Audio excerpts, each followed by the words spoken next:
Hello friends, welcome to Tamil mom portfolio. Inox India limited IPO December 14 Thursday அன்னைக்கு open ஆக போகுது. So இந்த company பற்றிய டீட்டெயில்ஸை நம்ம இந்த வீடியோவில் பார்க்கலாம். இந்த கம்பெனி கிரையோஜெனிக் எக்யூப்மெண்ட் மேனுஃபேக்சராக இருக்காங்க. கிரையோஜெனிக் எக்யூப்மெண்ட் அப்படின்னா இந்த இமேஜஸை பார்த்தா நமக்கு தெரியும். -100 டிகிரியை கூட 100 டிகிரியில் இருக்கிறத கூட அப்படியே மெயின்டைன் பண்ணக்கூடிய ஒரு எக்யூப்மெண்ட் தான். ஸ்டோரேஜ் வெசல் அப்படின்னு கூட நம்ம சொல்லலாம். ஸோ இதுதான் வந்து கிரையோஜெனிக் எக்யூப்மெண்ட். இந்த எக்யூப்மெண்ட் மேனுஃபேக்சராக இந்த கம்பெனி இருக்காங்க. கிட்டத்தட்ட 30 வருஷம் எக்ஸ்பீரியன்ஸ் இருக்கு இந்த இண்டஸ்ட்ரியில். இந்த கிரையோஜெனிக் எக்யூப்மெண்ட் பார்த்தீங்கன்னா ஒவ்வொரு வருஷமும் 6.9% CAGRல க்ரோ ஆகிறதுக்கு சான்ஸ் இருக்கு அப்படின்ற மாதிரி ப்ரிடிக்ட் பண்ணியிருக்காங்க. இவர்களுடைய ப்ராடக்ட் அப்படின்னு பார்த்தோன்னா இண்டஸ்ட்ரியல் கேஸில் storage tank, transport tank, refrigerant, cylinder, oil and gas இது மாதிரியும் LNG, கிரையோ சயின்டிஃபிக், இதில் cryogenic process technology, beverage keg இதெல்லாம் இவர்களுடைய ப்ராடக்ட் செக்மெண்ட்டாக கொடுத்துருக்காங்க. இண்டஸ்ட்ரி அப்படின்னு பார்த்தோன்னா aviation, electronics, fertiliser, food and beverage, hydrogen, industrial gas இது மாதிரி, ஆயில் அண்ட் கேஸ், ஸோ இது மாதிரி நிறைய இண்டஸ்ட்ரியில் இவர்களுடைய ப்ராடக்டை யூஸ் பண்ணுற மாதிரி இருக்குது. நெக்ஸ்ட் மேனுஃபேக்சரிங் ஃபெசிலிட்டி அப்படின்னு பார்த்தோன்னா 3 மேனுஃபேக்சரிங் ஃபெசிலிட்டி இருக்குது. குஜராத்தில் 2 மேனுஃபேக்சரிங் ஃபெசிலிட்டியும், சில்வாசாவில் 1 மேனுஃபேக்சரிங் ஃபெசிலிட்டியும் இருக்குது. நெக்ஸ்ட் கஸ்டமர்ஸ்னு பார்த்தோன்னா 1201 டொமஸ்டிக் கஸ்டமர்ஸும் 228 இன்டர்நேஷ்னல் கஸ்டமர்ஸும் இருக்காங்க. ஓகேங்க, டாப் 20 கஸ்டமர்ஸ் கிட்ட இருந்து அரவுண்டு 73% ஆஃப் ரெவன்யூ கிடச்சிட்ருக்கு. டாப் 10 கஸ்டமர்ஸ் கிட்ட இருந்து அரவுண்டு 56% ஆஃப் ரெவன்யூ கிடச்சிட்ருக்கு. லார்ஜஸ்ட் கஸ்டமர் கிட்ட இருந்து அரவுண்டு 14% ஆஃப் ரெவன்யூ கிடச்சிட்ருக்கு. ஸோ இவர்கள் எக்ஸ்போர்ட் பண்ணுறாங்க அப்படின்ற மாதிரி சொன்னோம் இல்லைங்களா. டோட்டல் எக்ஸ்போர்ட் அப்படின்னு பார்த்தோன்னா 62% டோட்டல் எக்ஸ்போர்ட் தான் பண்ணுறாங்க. இதில் யுனைடெட் ஸ்டேட்ஸு 12%, அண்டிகுவா அண்ட் பர்பூடாவில் 10%, சவுதி அரேபியாவில் 5%, ஜப்பானில் 1%, மற்ற எக்ஸ்போர்ட் டு அதர் கண்ட்ரிஸ் பார்த்திங்கன்னா 32.61%. ஸோ இந்தந்த கண்ட்ரீஸ்லேருந்து இவ்வளோ பர்சன்டேஜ் வந்து எக்ஸ்போர்ட் பண்ணிகிட்டு இருக்காங்க. நெக்ஸ்ட்டு இவர்களுடைய டிவிஷன் வைஸ் ஆர்டர் புக் அப்படின்னு பார்க்குறப்ப இண்டஸ்ட்ரியல் கேஸ் ப்ராடக்ட்டுக்கு 52.82% ஆர்டர் புக் இருக்குது. லிக்விட் நேச்சுரல் கேஸ்க்கு 25.16% ஆர்டர் புக் இருக்குது. கிரையோ சயின்டிஃபிக்கு 22.02% ஆர்டர் புக் இருக்குது. ஓகேங்க, ரெவன்யூ பிரேக்கப் அப்படின்னு பார்த்தோன்னா ஹையஸ்ட் ரெவன்யூ இண்டஸ்ட்ரியல் கேஸ்லேருந்து தான் 70.88% ரெவன்யூஸ் கிடைச்சிட்ருக்கு. ஸோ கிரையோஜெனிக் எக்யூப்மெண்ட் மேனுஃபேக்சரிங்கில் அண்ட் சப்ளையர் அண்ட் எக்ஸ்போர்ட்டரில் லார்ஜஸ்ட் அண்ட் லீடிங் இந்தியன் பிளேயராக இவர்கள் இருக்காங்கன்னு நம்ம எடுத்துக்கலாம் ஓவராலாக. ஓகே ஃப்ரெண்ட்ஸ், நெக்ஸ்ட் ஃபைனான்ஷியல்ஸ் பார்க்கலாம். ரெவன்யூ ஒரு வருஷமும் நல்லாவே இன்க்ரீஸ் ஆகியிருக்கு. ப்ராஃபிட் 2023 153 கோடியாக இருக்குது. ஒரு வருஷமும் நல்லாவே இன்க்ரீஸ் ஆகியிருக்கு. ஸோ சூப்பர் தான். கடன் அப்படின்னு பார்த்தோன்னா 2023 எந்த ஒரு கடனுமே இல்லாமல் இருந்திருக்காங்க. ஸோ இப்போ 31 கோடி கடன் இருக்குது. ஸோ அவர்களுடைய ப்ராஃபிட்டை கம்பேர் பண்ணும்போது எதுவுமே பிரச்சனை இல்லை தான். கடன் வந்து நெக்லிஜிபிள் அப்படின்ற மாதிரி நம்ம எடுத்துக்கலாம். ஏர்னிங் பர் ஷேரும் ஒரு வருஷமும் இன்க்ரீஸ் ஆகியிருக்கு. 2023 ₹16.83 இருக்குது. நெட் அசெட் வேல்யூ ₹60.54 இருக்குது. Return on net worth 27.79%. So super தான். இப்போ செப்டம்பர் 2023 படி 18.64%, அதுவும் 6 மாதத்தில் அப்படிங்கிறது சூப்பர் தான்.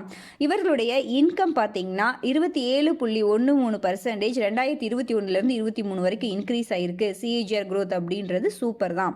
ஸோ ஃபைனான்ஷியல்ஸ் பொறுத்த வரைக்கும் எல்லாமே ஓகேவாக இருக்குது. ஓகேங்க, நெக்ஸ்ட் பியர் கம்பெனிஸ் அப்படின்னு பார்த்தோம்னா எந்த ஒரு லிஸ்டடு பியர்ஸுமே நம்ம இந்தியாவில் இல்லை அப்படின்ற மாதிரி RHPயில் கொடுத்துருக்காங்க.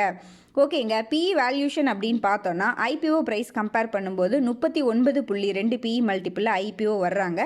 இந்த IPO பார்த்திங்கன்னா எல்லாமே ஆஃபர் ஃபார் சேல் தான், ஃப்ரெஷ் இஷ்யூ கிடையாது. ஸோ IPO லிஸ்ட் ஆனதுக்கப்புறமும் அதே ஈக்விட்டி ஷேர்ஸ் தான் இருக்க போகுது, ஃப்ரெஷ் இஷ்யூ கிடையாதுன்றனால. ஸோ அதனால் அதே PE மல்டிபிள் தான் மெயின்டைன் ஆகும். ஸோ நம்ம வந்து இப்போ செப்டம்பர் 2023 வரைக்கும் ஏர்னிங் பர் ஷேர் இருக்குது அப்படின்றனால ஆனுவலைஸ்டு PE 2024 வரைக்கும் அப்படி கால்குலேட் பண்ணி பார்த்தோன்னா 28.9 PE மல்டிபிள் வருது. ஸோ எப்படி பார்த்தாலுமே இந்த PE மல்டிபிள் அப்படின்றது ரொம்ப எக்ஸ்பென்சிவும் கிடையாது, ரொம்ப சீப்பும் கிடையாது. ஓகே அப்படின்ற மாதிரி நம்ம எடுத்துக்கலாம். நீங்கள் இப்போ தான் நம்ம சேனலை ஃபஸ்ட் டைமாக பார்க்குறீங்க அப்படின்னா கண்டிப்பாக நம்ம சேனலை சப்ஸ்கிரைப் பண்ணிக்கிங்க அண்ட் நம்மளோட சேனலை உங்கள் ஃப்ரெண்ட்ஸுக்கும் ஷேர் பண்ணுங்கள். Okay friends, next IPO details பார்க்கலாம். ஐபிஓ ஓப்பன் ஆகுது டிசம்பர் 14 க்ளோஸ் ஆகுது டிசம்பர் 18 ஃபேஸ் வேல்யூ ரூ. 2. ஐபிஓ அப்பர் பிரைஸ் பேன் ரூ. 660. ஒரு லாட் அப்படிங்கிறது 22 ஷேர்ஸ். லிஸ்ட் ஆக போகிறது என்எஸ்சி அண்ட் பிஎஸ்சியில். இஷ்யூ சைஸ் அப்படின்னு பார்த்தோன்னா 1459 கோடி. எல்லாமே ஆஃபர் ஃபார் சேல் தான். கொஞ்சம் பெரிய இஷ்யூ சைஸ் தான். நம்ம அதனால் அலாட் ஆகிறதுக்கு சான்சஸ் அதிகமாக இருக்குது. ரீட்டைல் ரிசர்வேஷன் 35% அப்படின்றனால. ஓகே ஃப்ரெண்ட்ஸ், அலாட்மெண்ட் வருது டிசம்பர் 19. அலாட் ஆகலைன்னா ரீஃபண்ட் ஆகிறது ஆர் ஷேர்ஸ் டிமேட் அக்கௌண்ட்டில் கிரெடிட் ஆகுது. இது ரெண்டுமே பார்த்தீங்கன்னா டிசம்பர் 20. லிஸ்ட் ஆக போகிறது டிசம்பர் 21. இந்த ஐபிஓவில் அப்ளை பண்ணுறதுக்கு மினிமமாக நமக்கு 14,520 தேவைப்படும்.